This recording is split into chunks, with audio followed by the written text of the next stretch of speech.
John, thanks very much, and to you and to everyone here at the Chamber, I want to start by offering a very sincere and heartfelt congratulations for playing such a key leadership role in the All Nations Job Fair that was hosted recently, where 50 employers came together, more than 80 booths, 1,100 people came through the door, and it was just a tremendous success as far as helping to lead Saskatchewan in a direction that's going to help to ensure that more people from right across the province are able to participate in the economy and also see educational opportunities. So to you and to the Chamber, a special note of congratulations and a special thanks. I'm absolutely delighted to introduce a very good friend of mine. George Lafond is our Treaty Commissioner, and I've known George for a little while. He and I have had the opportunity to do some things together. This past summer, he invited me out to Treaty Days at Muskeg Lake, and that's home for George and provided an opportunity for me to witness a ceremony that is fundamental here within Saskatchewan, and that is those Treaty Days that still represent the very essence and meaning of treaty. George has a pretty extensive background. He was trained originally as a teacher. He was a high school teacher. Then he was elected to the Saskatoon Tribal Council as vice chief, and then as chief, where he did extensive work within that community. He's worked at the University of Saskatchewan as a key liaison and advisor to President Peter McKinnon. Continues in that role under the current president. George then contributed and played a catalytic role in the national panel that went across the country and made a series of recommendations in a report that went to the federal minister regarding Aboriginal education. And everyone that was involved in that process talks about the significance of George Lafond helping to make sure that sensible recommendations were being made based on feedback directly from grassroots. And so I'm absolutely delighted to ask all of you to join me in welcoming this athlete, this intellectual, and this man of action, George Lafond.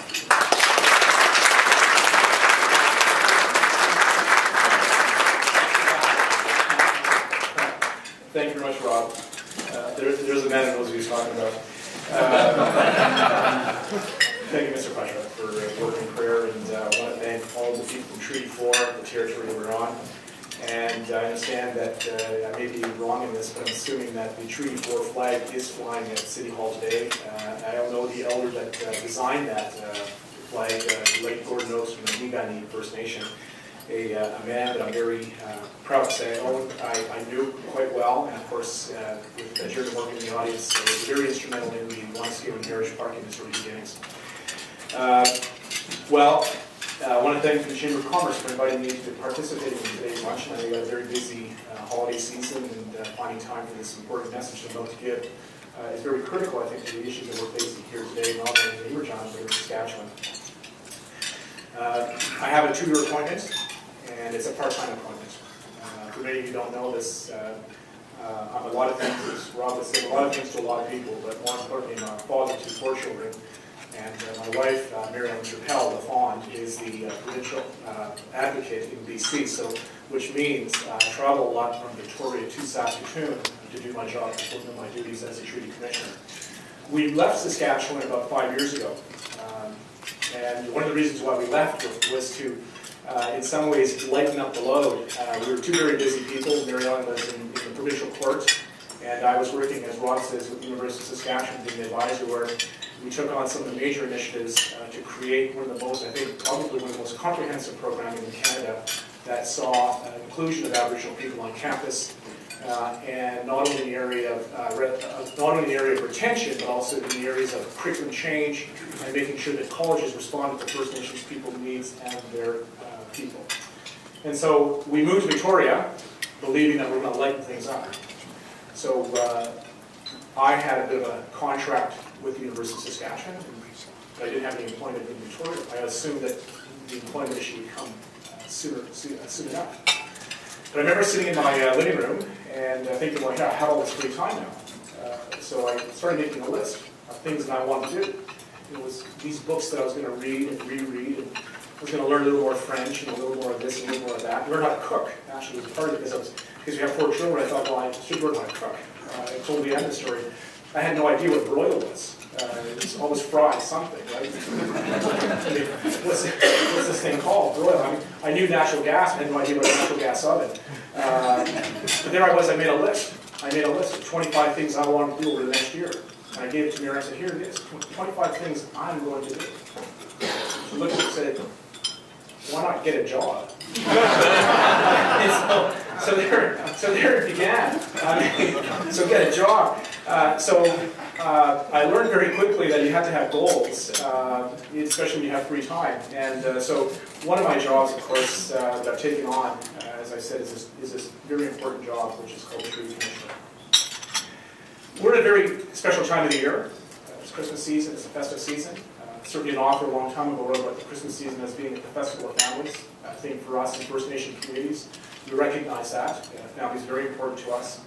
It's when many of our people come back to our home communities to be with the old people. And of course, for many small town people, it's a time when many people that live outside the province or in the urban setting come back to small towns, whether it be in Stoughton or whether it be in Piapot or Pasco, wherever it may be.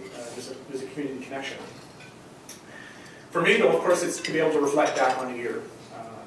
And I take a look at some of the things that I've done over this last year. And I think of the 2 things that really decide where you are 5 years ago or even where you were in 1 year. It's the people you meet and, of course, the books you read. And over the last number of years, since I graduated from university a number of years ago, I've read a lot of books about Saskatchewan. And some of the great authors, and Jeremy will remind me of who just won the Governor General's Award, which is Candace Savage. She wrote a wonderful book just recently, won the Governor General's Award. But one of the most important books that I read was called Gerald Friesen's book. He's a great historian out of Manitoba. He was a student of Ted Revere. He wrote the book, the definitive book, on the Canadian prairies. And the first page of the Canadian prairies basically talks about the 5 geographical landforms that Saskatchewan has. When I thought about 2012, I thought of that because my job allows me to travel across Saskatchewan. So last year, when I started in May, I went to Niganit for the Oaks family, where we had a sweat. And there is a very unique, special part of Saskatchewan. It's the highest point, highest elevation, I believe, in Saskatchewan. But it also has this stand of trees, which is the pine trees. But as you look out over the hills, you can see the first great prairie that begins Saskatchewan. I was able to travel in a vehicle from there all the way up through Saskatoon, and you start passing through the parklands and the grasslands. Where I come from, you're just on the edge of the northern Borealis forest. This, as Robbie says, and Mary was there, we flew up to L'Orange, and we flew up to La Marche, and you get to see the Precambrian Shield. So this province talks about the land. You cannot talk about Saskatchewan without talking about the land that formed us. All right? And one of the other things, of course, is the authors that talk about the people. I read a number of books that talk about the people. I think for us, who are First Nation, we read about Blair Stonechild. His book that talks about the history of the chiefs after the Louis-Riel Rebellion. Talks about loyal till death. I think of the book that, as I said, Miss Savage, who wrote about the land in southern Saskatchewan and the people. She talks about Sitting Bull coming across the boundary and what they did. There's other books, of course, Reed talk about Big Bear. There's other books about Beverhagen, the English patient. We've got great historians in Saskatchewan called Jim Miller, who writes about the treaties and the signing of treaties, the importance of treaties for all sides. And of course, he talks about this issue of reconciliation. He talks about Shingus. He talks about how the skyscrapers, the cities, the urban and the rural, how it's now becoming very influential in how we see ourselves. But probably one of the most significant books that I read, I think many of you are familiar with this, and if you're not familiar, I'd recommend you do read it. It's W.O. Mitchell. W.O. Mitchell probably wrote the classic story about Saskatchewan, and we all know the title. It's basically Who is Seeing the Wind. It is an allegory, of course, the fact that a young boy, 10 years old, coming to grips and coming of age to understand his life and where he fits in the order of life. And the fact that when he talks about who has seen the wind, he's basically saying allegorically who has seen God. And he talks about the fact that he feels wind on his face, but does he really feel God in his heart? And he goes through, if you remember the story W. Mitchell puts you through, he puts his main character through a test. He loses his father, he has to go live somewhere else, he's in a small town, there's a lot of contradictions. His uncle, Uncle Sean, is a bit of a character, swears a lot, which I like. And of course, if you sort of know W. Mitchell, you probably think that's him writing himself into the story.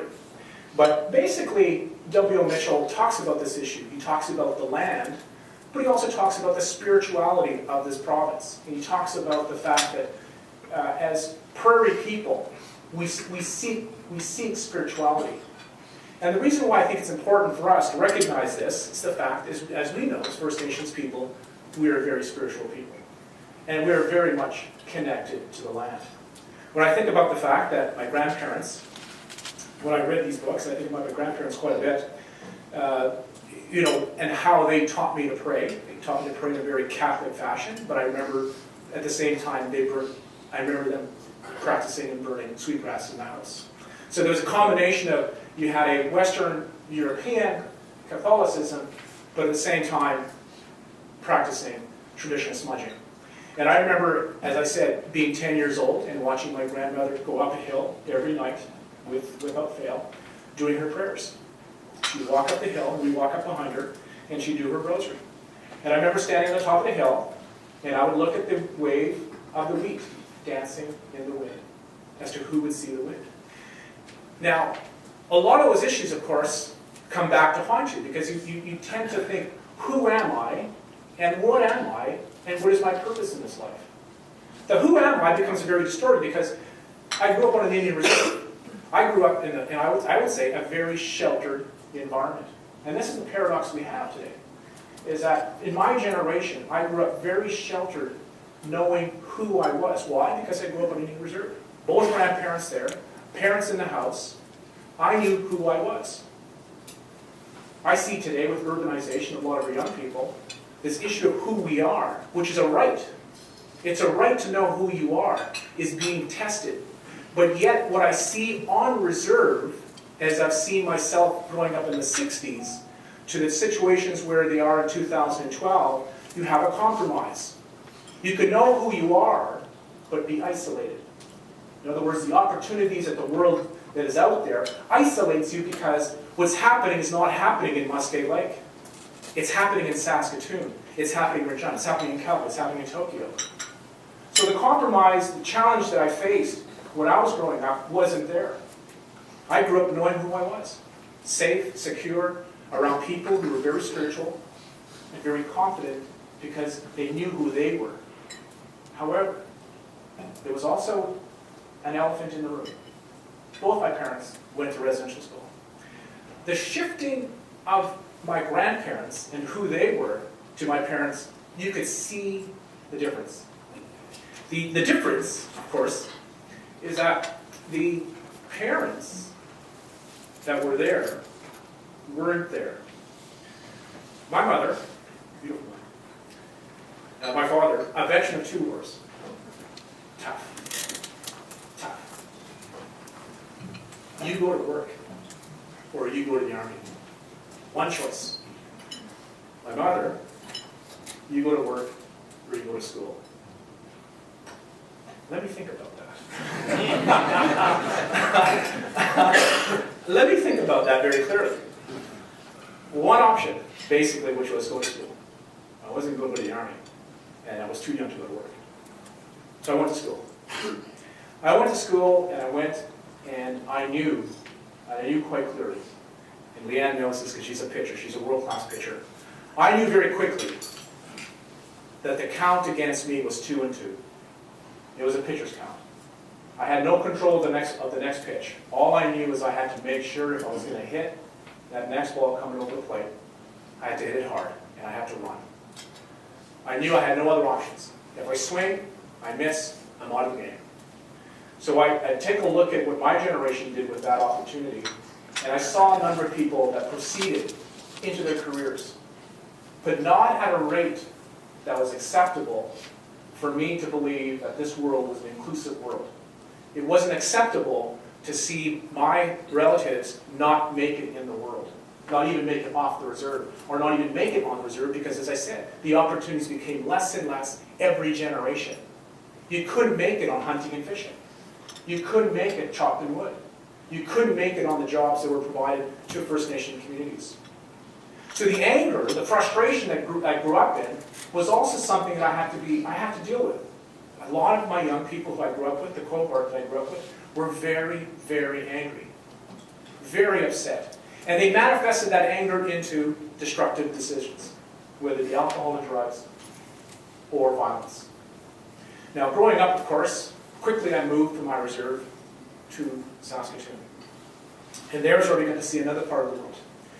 I also got to see, and I got to meet with a number of other people, as I said, some things that make you change from where you are today and where you are tomorrow are the people you meet and the books you read.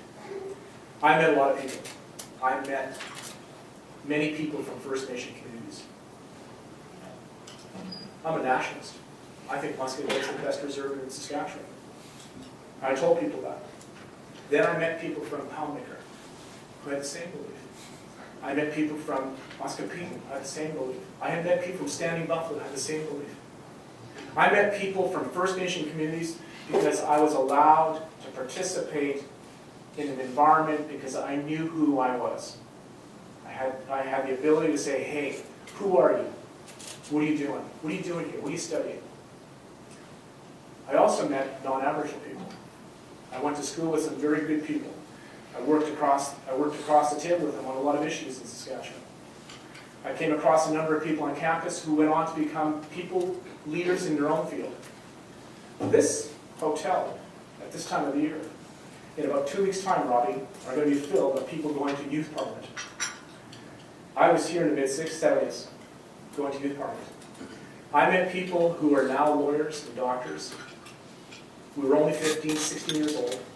Indian boy from Musqueam, small white boy from Davidson. We knew that we couldn't make it alone.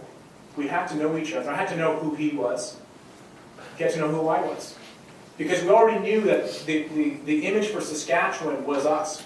He knew who he was as a small boy from Davidson, with a dream to be a lawyer. And I knew what I wanted to be. I wanted to be a teacher. But we knew that we had to go through the same channels together. We had to go to university to get that.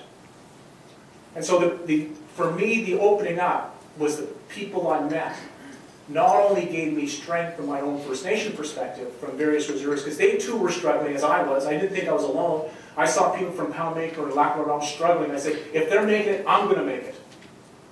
As I often said, I said at the time we spoke at the Ochakwis people, I may have not always won, but I was never a loser. But I tell you, there were times I did feel like giving up. A lot of times in my life I said, it'd probably be easier for me back on the reserve. Why am I doing this to myself? Why am I putting myself through this? But I knew that I had to continue on.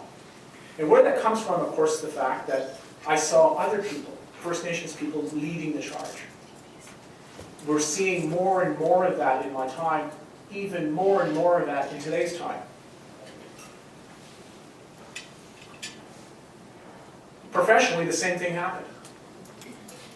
I've been able to go from a First Nation, where I met Todd in the Saskatoon Tribal Council, where I was a leader, and Todd was a leader in the urban development, to working in non-Aboriginal communities in their environments. This is where I met Robert Haynes, the Vice President of Sask Energy, sitting on the board. Small town people, small town reserve people, working together in enterprise to make Saskatchewan a better place. I don't think anybody grows up and says, we want to hurt the other side.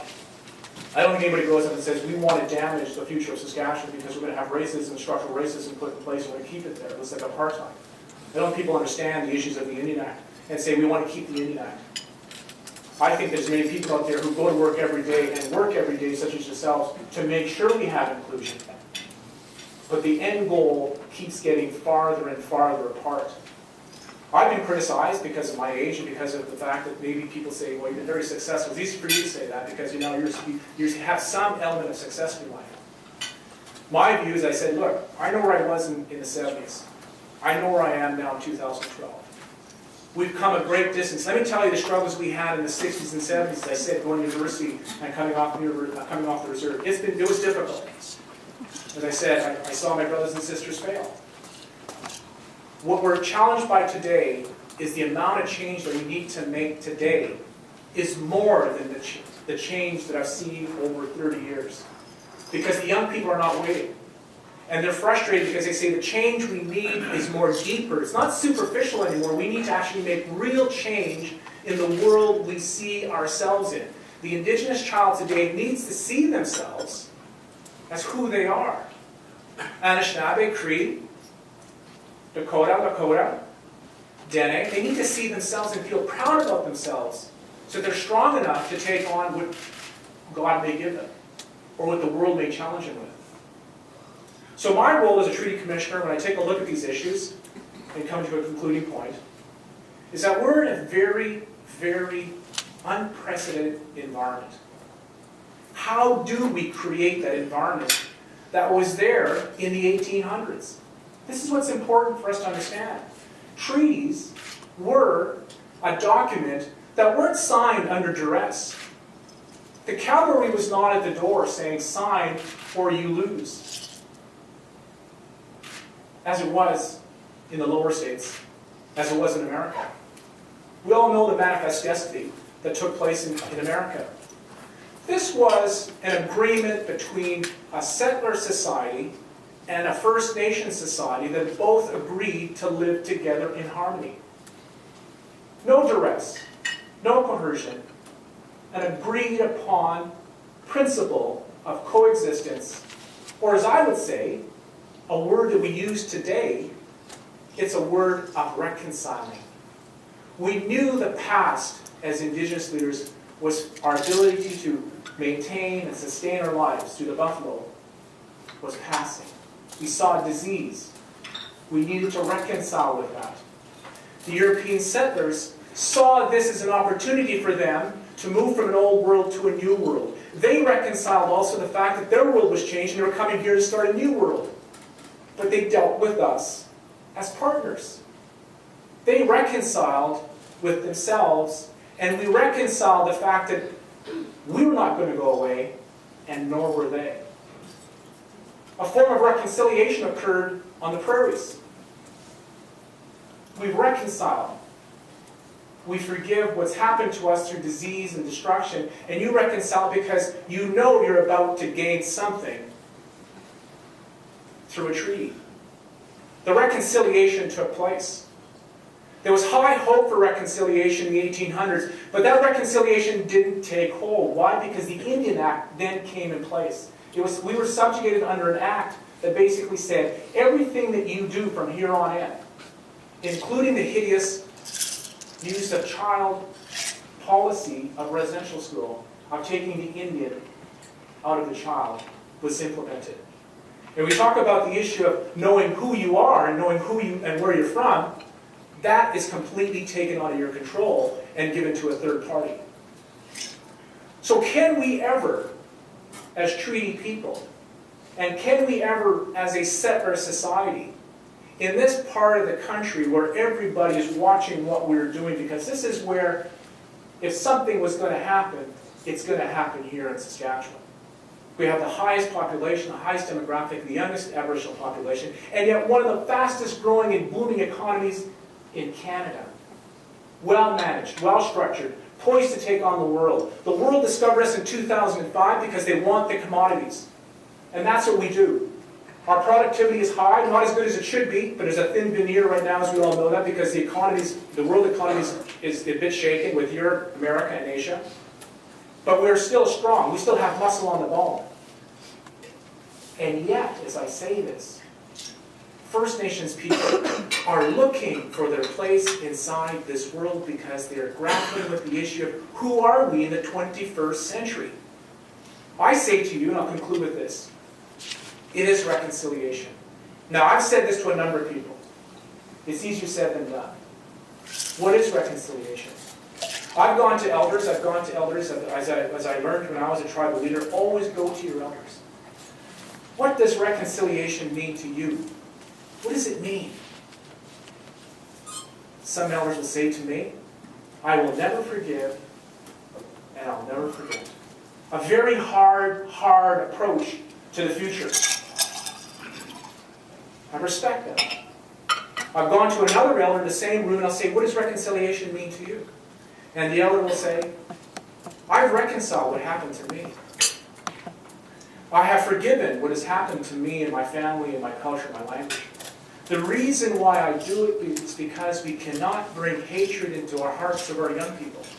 Our young people should feel free that they can be anything, knowing who they are in their language and in their culture. But they should also feel free that they can take their place in Saskatchewan, whether it be working for Indigenous people or whether they just simply working for a crown corporation or a company or having their own companies. He says, that's the next generation. We must forgive and move on. Because we're not talking about only a strong Indian community, we're talking about a strong Saskatchewan community. We must reconcile. We must find ways of reconciliation. It's the only way through. Justice Sinclair came through town in June. Robbie was there. Many of you were there. Leanne, I think, was there. Truth and reconciliation. A difficult task.